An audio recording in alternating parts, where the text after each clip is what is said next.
Muy bueno es el Señor. Vamos a orar. Padre, en el nombre de tu Hijo amado Jesús, reconocemos lo grandioso, lo maravilloso. Tu nombre que está sobre todas las cosas. Tú eres santo en toda moralidad. Tú eres santo porque estás sobre todas las cosas, a una escala muy diferente a nuestra escala, a un lugar muy diferente, aún nuestros pensamientos comparados con tus pensamientos, Dios, son muy diferentes, mucho más altos, mucho más elevado eres tú, oh Dios, grande y sublime, y te acercas con el quebrantado, contrito de corazón. Gracias, Dios. Gracias por tu fidelidad, porque eres inquebrantable, porque asimismo es tu palabra, inquebrantable. No puedes dejar de ser fiel, no puedes dejar de ser Dios, no puedes dejar de ser supremo.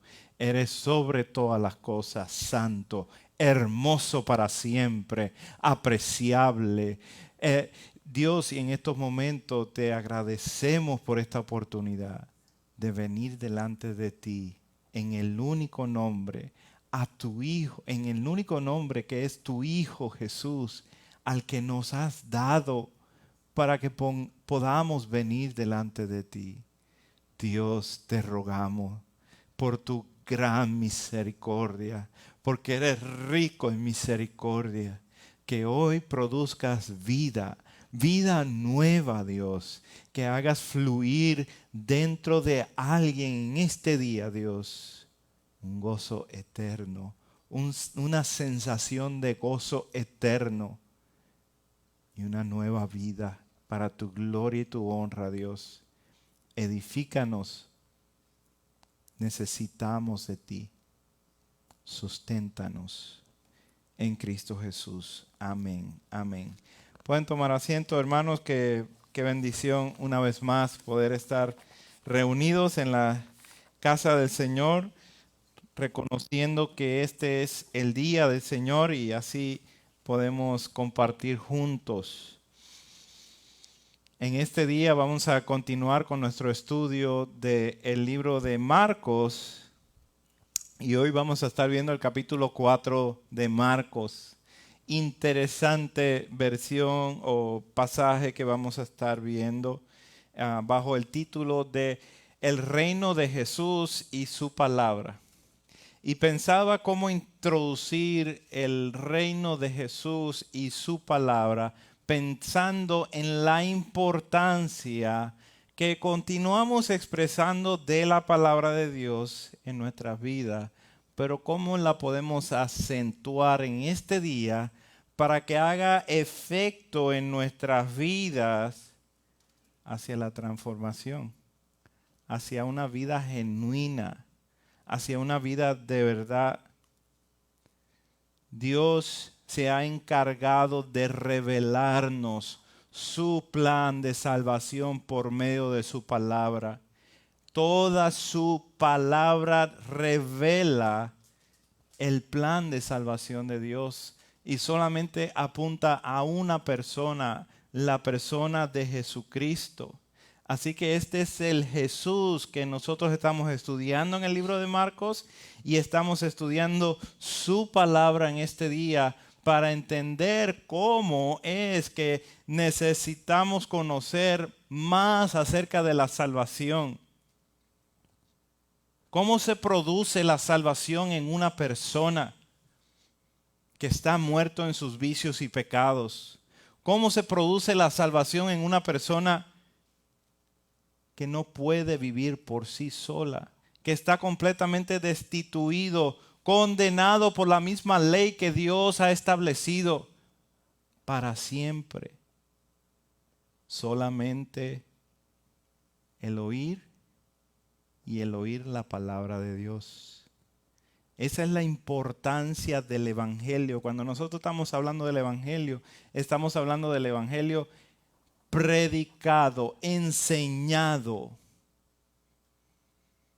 Dios habló en el principio e hizo los cielos y la tierra. Dios habló en el principio e hizo la luz. Dios habló en el principio y se formaron, hubo división en la tierra para que saliera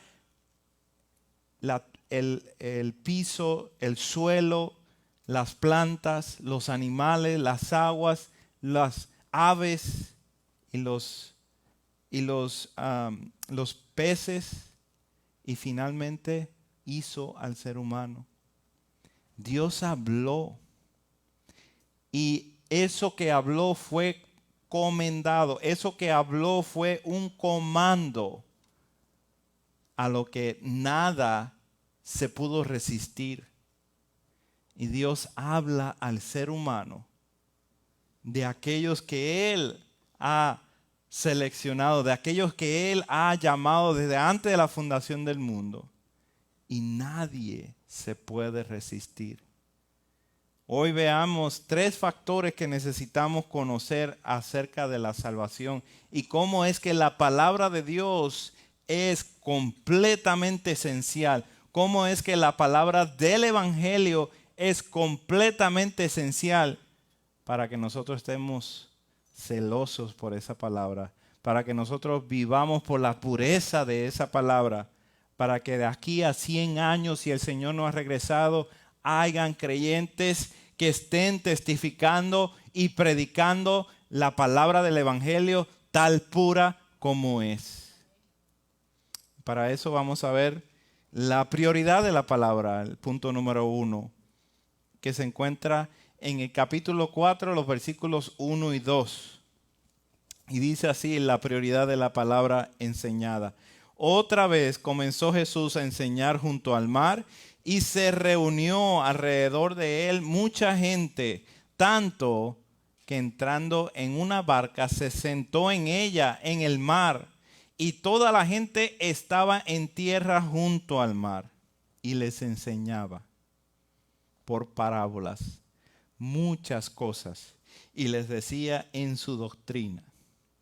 Aquí está la prioridad de la palabra enseñada. Jesucristo en el libro de Marcos está acentuando que su ministerio se trata principalmente de la exposición, de la enseñanza de la palabra. Marcos comienza con la profecía de Isaías en el capítulo 1 e inmediatamente se va al cumplimiento de Isaías en la persona de Juan el Bautista en el versículo 4. El ministerio de Juan el Bautista se trató de predicar la palabra y predicaba: tras de mí viene uno que es más poderoso que yo. Él los bautizará con el Espíritu Santo. Luego vino Jesús y predicaba en Galilea, diciendo: el tiempo se ha cumplido y el reino de Dios se ha acercado. Arrepiéntanse y crean en el Evangelio.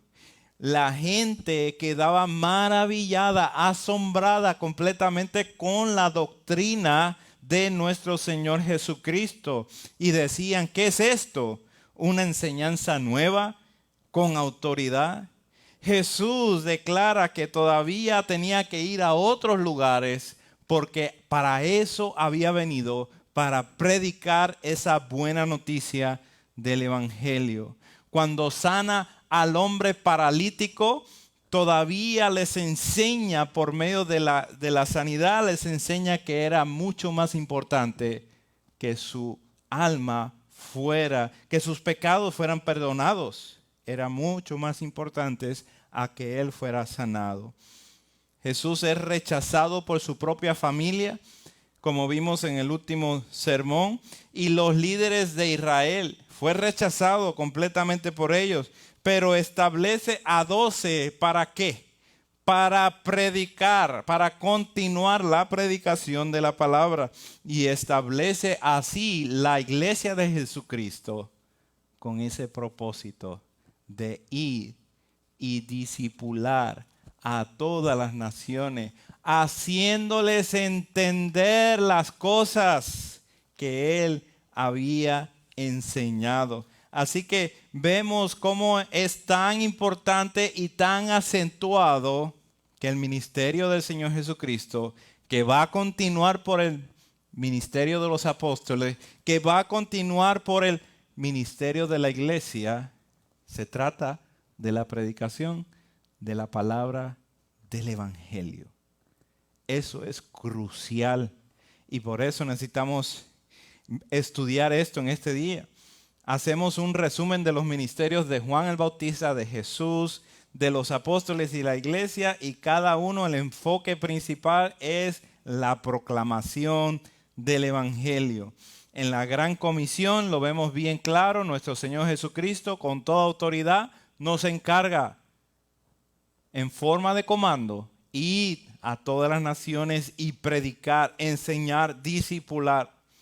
Cuando llegamos al capítulo 4 de Marcos, estamos con esto continuo, esta vez con mucho más gente, dice en esta parte del capítulo 4. Se reunió alrededor de él mucha gente. Tuvo que subir a la barca para hacer de la barca un tipo de púlpito para poder continuar enseñando a la multitud. Y les enseñaba por parábolas muchas cosas. ¿Cuál es la razón de poner primero la palabra enseñada? ¿Cuál es el propósito que la gente de toda clase escuchara la palabra? Tuvieron que preparar una barca. Tuvieron que remar esa barca. Tuvieron que hacer que el Señor se subiera a esa barca. Muchos detalles que hay aquí para que Jesús se pudiera dirigir otra vez a esta multitud que ahora está multiplicada para continuar enseñando la palabra. Noten el patrón.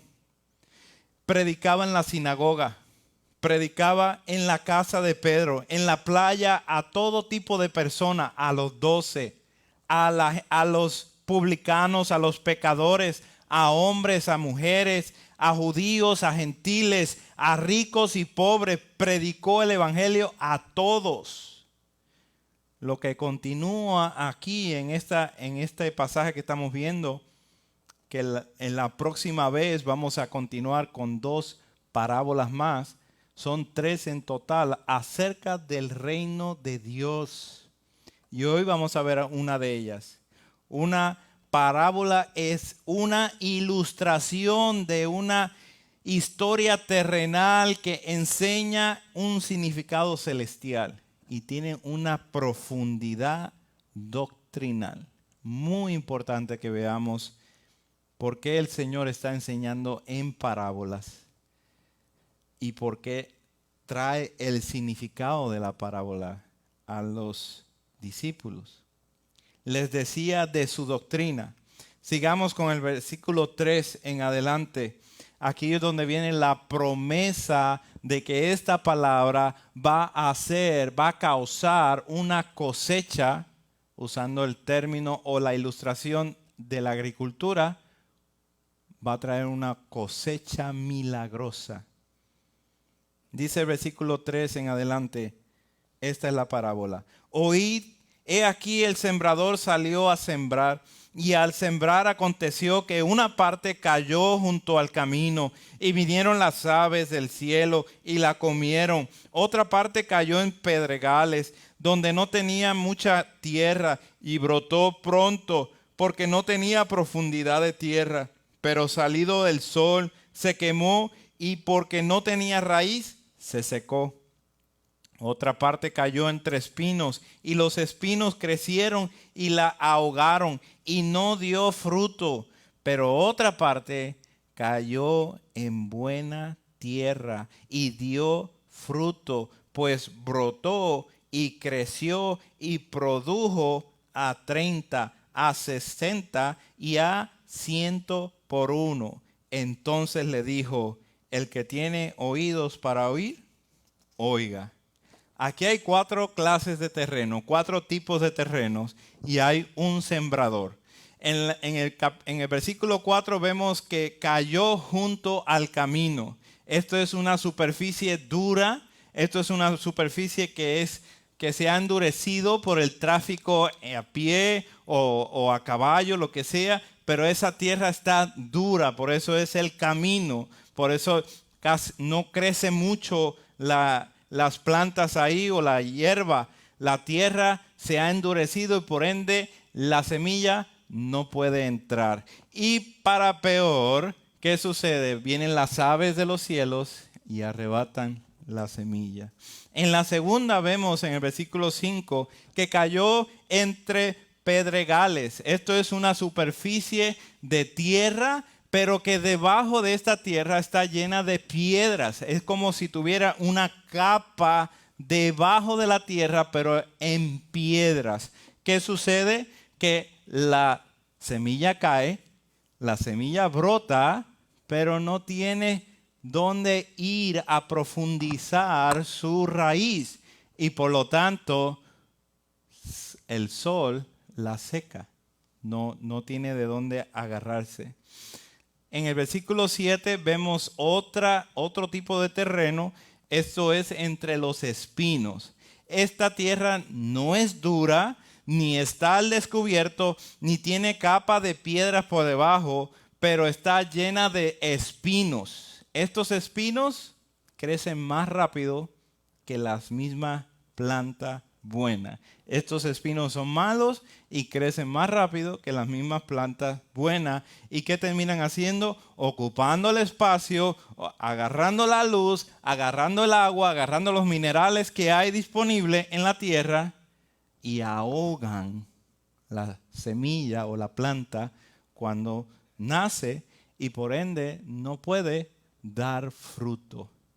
Se queda sin fruto. La última, el versículo 8, cae en buena tierra. Note que esta tierra es fértil, donde hay lugar para profundizar raíces y no hay espinos que la ahoguen. En esta tierra la semilla brotó, creció y dio fruto. El enfoque de la semilla es el fruto. En este caso, en todos los demás terrenos no hay fruto, solamente hay fruto en en cuarto terreno, pero en este hay de 30, el fruto de 30, de 60 y hasta de 100 por uno. Note lo que dice el versículo 3. Oíd, llamando así la atención que es necesaria para cerrar esta parábola, dice, el que tiene oídos para oír, oiga. Aquí es donde hay un llamado para aquellos que tienen oídos, presten atención y no solo eso, sino que valoren lo que se está escuchando. Muy importante para aquellos que están en la tierra buena, para aquellos que van a profundizar. Si tienen oídos, oigan. Esto es precisamente lo que va a explicar a continuación. ¿Cuál es la respuesta a la palabra que se ha predicado? El mensaje de la parábola está en que tanto puedes recibirlo. Esta semilla pudo ser recibida por la tierra buena.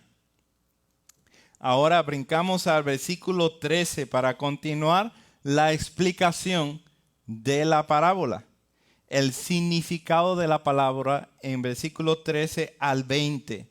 Dice así, y les dijo, ¿no sabéis esta parábola? ¿Cómo pues entenderéis todas las parábolas? Aquí tenemos inmediatamente la necesidad de entender esta como base para poder entender las demás. Necesitas entender esta para poder entender las demás parábolas. Versículo 14, el sembrador es el que siembra la palabra. Y estos son los que estos son los de junto al camino en quienes se siembra la palabra, pero después que la oyen, enseguida viene Satanás y quita la palabra que se sembró en sus corazones. Estos son asimismo los que fueron sembrados en pedregales, los que cuando han oído la palabra al momento la reciben con gozo, pero no tienen raíz en sí, sino que son de corta duración, porque cuando viene la tribulación o la persecución por causa de la palabra, luego tropiezan. Versículo 18. Estos son los que fueron sembrados entre espinos, los que oyen la palabra. Versículo 19. Pero los afanes de este siglo y el engaño de las riquezas y las codicias de otras cosas entran y ahogan la palabra y se hace infructuosa. Y estos son los que fueron sembrados en buena tierra, los que oyen la palabra, la reciben y dan fruto a 30, a 60 y a 100 por uno. El versículo 14 dice, el sembrador es el que siembra la palabra. Jesús mismo es el sembrador. Todo aquel que es enviado por Cristo Jesús es también el sembrador, el que siembra la palabra. Esto es la palabra de Dios, la palabra del Evangelio, es la palabra que nos es para nosotros, que ha sido preparada para nosotros, para que en nosotros podamos tener vida eterna con el Señor. Los del camino, versículo 15, después que la oyen, enseguida viene Satanás. ¿Y qué hace? Le quita la palabra. Los de en pedregales, versículo 16, reciben con gozo la palabra por un momento, pero no tienen raíz. Cuando viene la tribulación, cuando viene el problema, la persecución, a causa de la palabra, ¿qué hacen? Tropiezan. Los que están entre los espinos, versículo 19, los afanes de este siglo, la riqueza, la codicia, entran, ahogan la palabra y se hace infructuosa, o sea, sin fruto. Y los de buena tierra oyen la palabra, reciben la palabra y hacen fruto, dan fruto. Estos son los que dan fruto al 30, al 60 y al 100 por uno. Aquí es donde está la promesa de la cosecha. Vemos claramente que Dios está prometiendo que sí hay un terreno donde esta palabra va a germinar, donde esta palabra va a brotar y va a causar fruto verdadero. Lo que Dios espera es fruto, no hojas, no simplemente una planta, no una planta que no tiene raíces. No, Jesús, Dios espera frutos. Y este fruto es que corresponde al evangelio verdadero que ha sido sembrado en ese terreno. Que lleven el mensaje a la práctica. Que den fruto en la conversión, en la fe, en el amor, en el gozo, en la paz. Que tengan dominio propio. El Salmo 1:3 dice, será como árbol plantado junto a corriente de aguas, que da su fruto a su tiempo. Este es el que se deleita en la palabra de Dios, que medita en su palabra de día y de noche. Este es el que está consumido por la verdad de Dios, que vive para esa verdad y en su tiempo da su fruto. Los números 30, 60, 100 representan los diferentes niveles que serán utilizados para producir. Diferentes niveles que el cristiano va a crecer para producir para la gloria y honra de Dios. Ningún cristiano va a ser completamente idéntico a los demás. Aunque todos vamos a parecernos más y más a Cristo, cada uno de nosotros hemos sido compuestos, hemos sido configurados en cierta manera para hacer un propósito especial de parte de Dios. La combinación de nuestros dones naturales y de los dones espirituales para nuestra vida tienen el propósito de llevar a cabo lo que Dios ha pensado desde antes de la fundación del mundo. Un ejemplo que podemos ver en la Escritura es a Pablo y Pedro. Pablo completamente ya preparado con muchas diferentes cosas para una misión que llevar a los gentiles al conocimiento de Cristo. Y Pedro preparado de otra manera, pero también para llevar a aquellos al conocimiento de Cristo. Una serie de dones naturales y de dones espirituales que se van a multiplicar según los estén utilizando. Estos todos son llamados a producir. Cristo es la vid y todo el que permanece en él, dice Juan en capítulo 15, este lleva mucho fruto.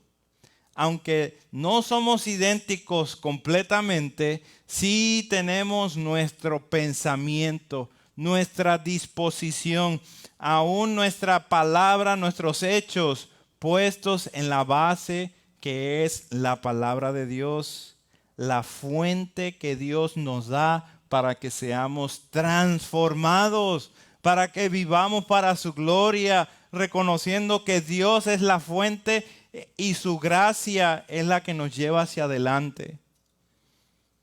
Por otra parte, no puede esperarse buen fruto si no se enseña un evangelio verdadero. No podemos estar esperando una semilla que brote, que tenga raíces, que dé fruto, si no se ha sembrado una semilla que es idéntica a la palabra del evangelio. No podemos esperar, por eso necesitamos proclamar el verdadero evangelio.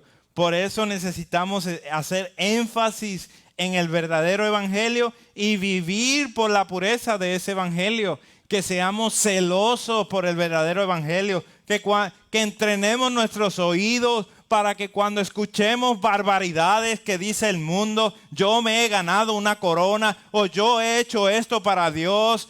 No, es por gracia, solamente por gracia que nosotros hemos sido salvos. Es el trabajo de Cristo Jesús en la cruz del Calvario. Es Dios haber enviado a su Hijo aquí a la tierra para tomar nuestro lugar en la cruz del Calvario. ¿Cómo vamos a quitarle la gloria a Dios? Vive por la pureza del evangelio. Vivamos preocupados de que el verdadero evangelio sea expuesto, sea predicado. De eso depende cuando esa semilla caiga y vaya a brotar nueva vida. De eso depende si vamos a tener iglesias con personas regeneradas, con personas transformadas a la imagen de Cristo. De eso depende si vamos a tener cristianos.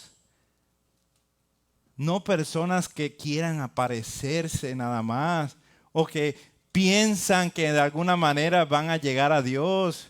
No, conozcamos el evangelio, expandamos nuestra forma de razonar, nuestra forma de entender para conocer el verdadero evangelio. Para ser celoso de la persona de Jesucristo, quien se dio a sí mismo por nosotros, para para redimirnos de toda iniquidad, para redimir y para purificar para sí un pueblo propio, para pertenecerles a Él y que seamos celosos de buenas obras, dice Pablo a Tito. Esa es nuestra encomendación, que vivamos por esta palabra. Tercer punto, el trabajo de Dios y el trabajo de nosotros. ¿Qué es lo que Dios soberano hace en la salvación de las personas? ¿Y cuál es la responsabilidad humana? Y ahí es donde están los versículos del 10 al 12 para ver lo que Dios hace primeramente. Versículo 10.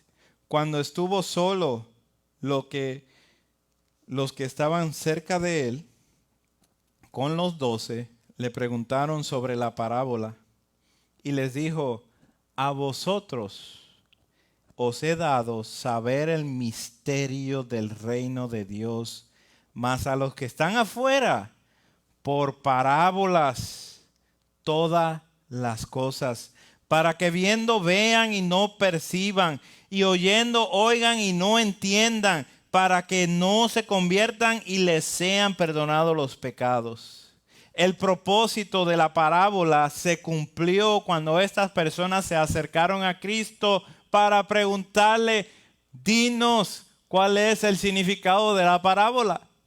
¿Quiénes se acercaron a Cristo? Los que estaban con los discípulos, los que estaban los 12 y un grupo de personas más cercanas al Señor Jesucristo.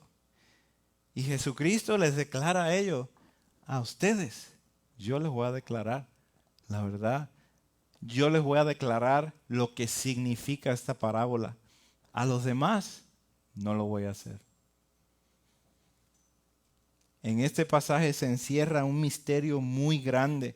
El misterio es revelado, dado a conocer a un grupo de personas solamente. ¿A quienes? Versículo 11, los que estaban cerca de Jesús y a los 12. A los demás, Jesús comunica en forma de parábolas. De esta forma, el misterio es revelado a aquellos que creen, permaneciendo oculto a los que rechazan continuamente el evangelio. Estas personas deben de afrontar las consecuencias de su propia ceguera y de su propia dureza de corazón. Dios es soberano para quitar lo que el hombre no quiere mejorar y entenebrecer el corazón del que se niega a escuchar. Si Dios entrega en Romanos capítulo 1, les recomiendo mucho que lean ese pasaje esta semana, Romanos capítulo 1, Dios entrega al pagano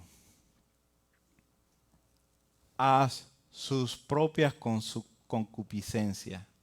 Quita todas las cosas que lo refrena, porque ha cambiado la gloria de Dios por la gloria de imagen, por la gloria de autoadoración. Si Dios ha hecho eso con el pagano que no ha conocido la verdad, ¿qué más hará con aquellos que estaban frente a frente con el mismo Jesús, escuchando las verdades de Él, siendo validadas con señales y prodigios, y todavía rechazándolo, todavía diciendo aún: este hace lo que hace por la potestad de Satanás? Eso es muy terrible. Eso es muy terrible. Jesús acaba de advertir la blasfemia del Espíritu de Dios y aún así lo rechazan. Entonces las parábolas vienen a ser un juicio para aquellos y a la vez un acto de misericordia. Es juicio porque no les va a revelar, y es un acto de misericordia porque no van a seguir acumulando para sí juicio en el día del Señor.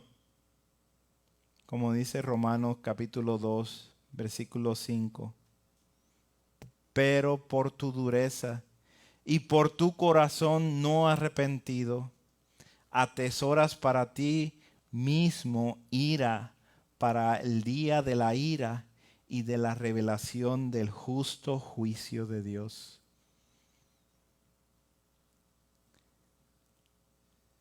Fue hace unos años que Dios, en su gran misericordia, en su gran amor, me permitió ver mi pecaminosidad y me permitió enamorarme de la palabra de Dios y de empezar a conocer verdaderamente el nombre del Señor.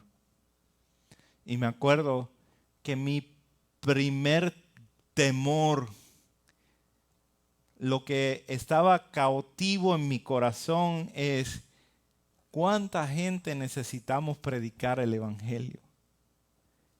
¿Cuánta gente muere? Empecé a sacar cálculos.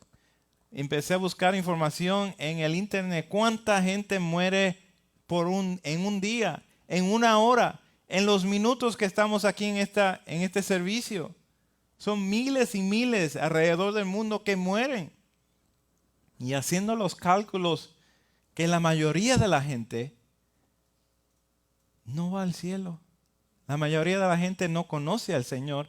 La mayoría de la gente no ha dado fruto de haber conocido el verdadero evangelio. Por ende, la mayoría de la gente están esperando el día de juicio para condenación eterna. Y eso me pesaba mucho en mi corazón. Me pesó grandísimo. Dios, ten compasión, ten misericordia. Ten misericordia de mis hijos. Ten misericordia de mis familiares. Ten misericordia de aquellos que están alrededor mío.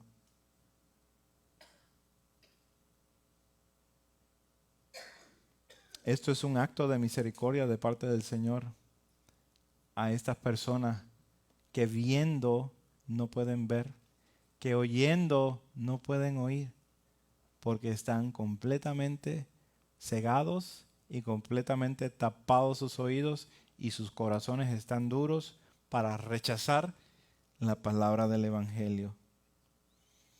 Miremos positivamente este pasaje también.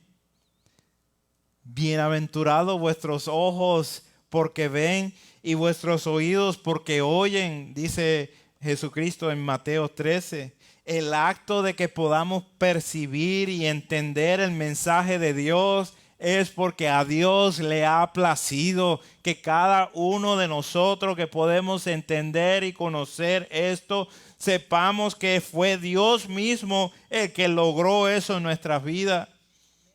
Que le podamos recibir es un acto divino donde el mensaje de Dios es abierto al corazón del hombre, hecho capaz para recibirle, así como la tierra buena recibe la semilla.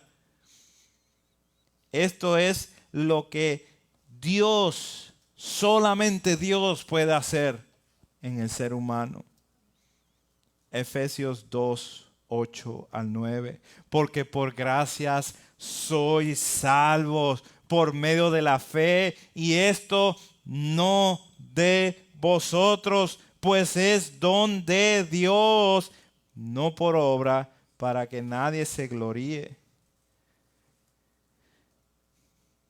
Vimos lo que Dios hace y lo hace muy claro en su palabra.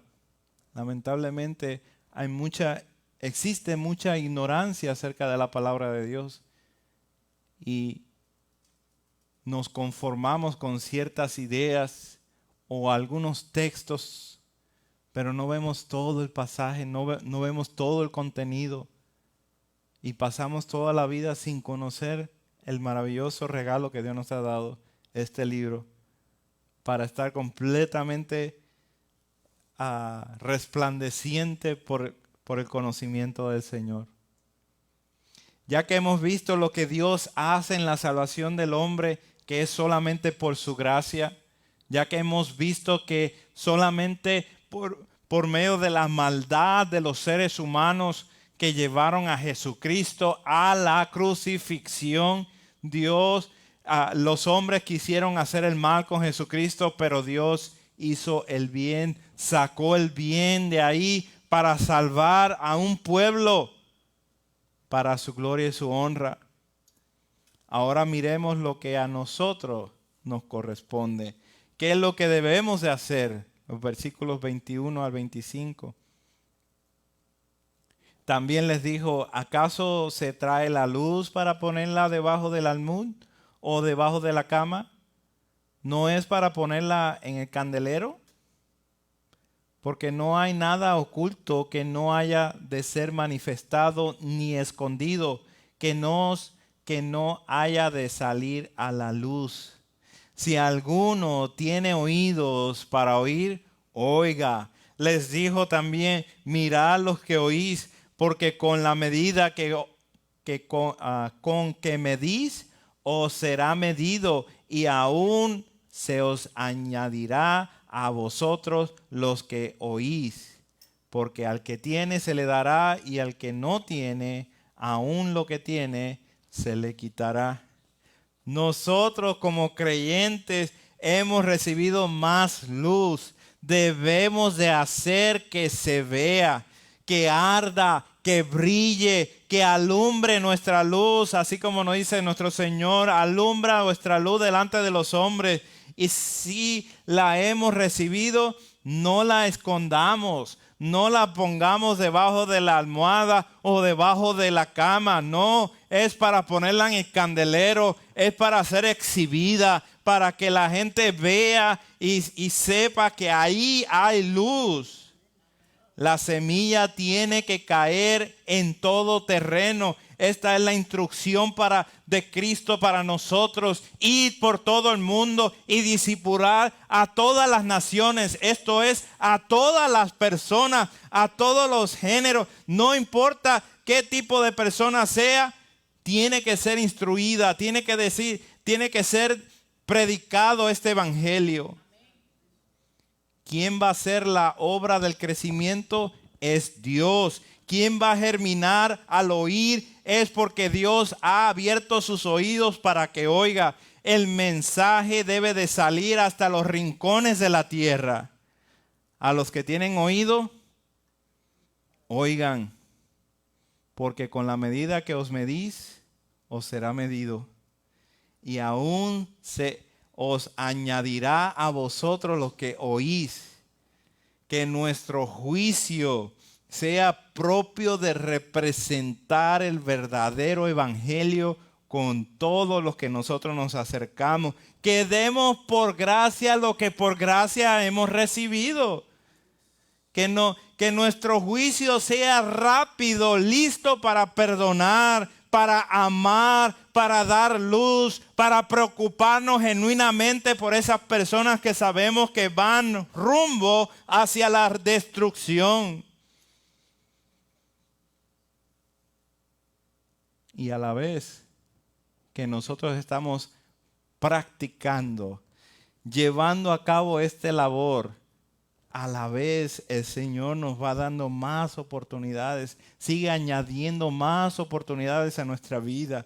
Que nuestro deseo esté completamente atrapado en cada mañana cuando nos presentemos en oración. Dios, dame una oportunidad hoy para hablarle a alguien de ti. Dame una oportunidad hoy para poder proclamar tu evangelio, poder deletrearlo lo mejor que pueda, pero poder llevarlo hacia adelante para que me des más oportunidades el día de mañana. Porque todo esto te va a dar gloria a ti, oh Dios. Te acepten o no te acepten, te rechacen o estén locos por ti, te va a dar gloria a ti. Que la gente vea que nosotros tenemos el aroma de Cristo Jesús, que tenemos la luz de Cristo Jesús que brilla, que solamente nos da la revelación de Dios por medio de su palabra.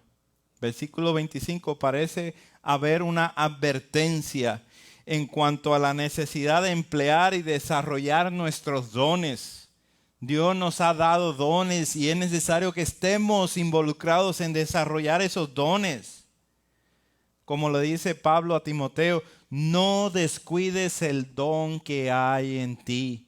Esto es un mensaje para cada uno de nosotros. No descuidemos ese don que Dios ha instalado en nosotros. Su don natural, sus talentos, su forma de ser natural, combinado con ese don espiritual, Dios hace maravillas para su gloria y su honra. En conclusión, la misión de Jesús continúa a través de la iglesia por medio de la predicación, de sembrar la semilla de la predicación del evangelio, para que hablemos que Jesús es el Rey, que su misión fue la cruz del Calvario y que su palabra es toda autoridad. que la fe solamente va a venir por el oír y el oír de la palabra de Dios. Si queremos que nuestros familiares, nuestros amigos, nuestros vecinos vengan a Jesucristo, ellos necesitan escuchar la palabra de verdad, la palabra del evangelio, y por lo tanto debemos estar nosotros convencidos completamente que esta palabra es de verdad, es pura y hace vida y crea vida para siempre. Te pregunto, ¿estás convencido de esta realidad? No tienes nada, esta realidad no tiene nada que ver con un mejor mañana para ti, con un mejor trabajo, ni siquiera con una mejor vida. Tiene todo que ver si vas a pertenecer a la familia de Dios por medio del sacrificio de Cristo Jesús y si le vas a creer a Dios acerca de su Hijo. Tiene que ver tu destino eterno, sí. Pero ¿cómo vives tú ahora tu vida para reflejar por medio de tus frutos que le perteneces a Él? Que tus deseos, aún tus afectos, son transformados para la persona más espléndida, la persona más hermosa, nuestro Señor Jesucristo, el Santo y sustentador, Señor y Salvador de nuestras vidas. Entonces siembra esta semilla y ven a Él y Él te continuará dando ese conocimiento y ese ardor para sembrar esta semilla para su gloria y su honra. Oremos. Gracias, Dios. Te agradecemos por este momento que nos das para enseñar tu palabra, Dios.